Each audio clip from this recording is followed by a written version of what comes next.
history of slavery cannot be written without mentioning Sierra Leone. This small West African country was a hub for settlers who were captured into slavery. This is the cotton tree, a historic landmark in Freetown, Sierra Leone.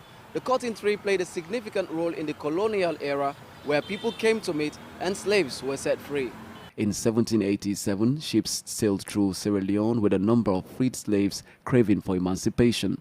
As time went by, Sierra Leone became a province of freedom. James Boka is a vice principal of Bilingual High School and has been teaching history for over a decade. He tells us how the history of Sierra Leone and slavery have been preserved. America was referred to the Newfoundland, the virgin land that needed exploitation. So there was the need for people to come back to Africa because the Europeans already had knowledge about Africa and they know Africans were stronger people, they are resilient. So they came to Africa and Sierra Leone was no exception. There were people still involved in slave trade, the chiefs, the kings. They were selling their own people, domestic slave trade. But when America was discovered, it became very much intensified.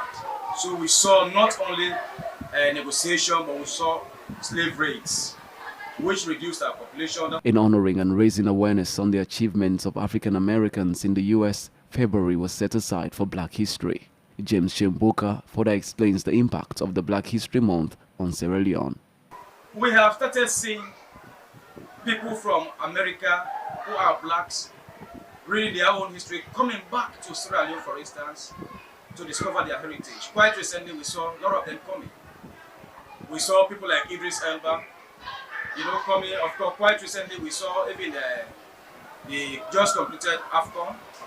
We saw Stephen Colker, whose parents were here, and they have started coming. It is possible. These guys can think of development and come back to Africa or Sierra Leone. Today, the Black History Month is not only celebrated in the United States.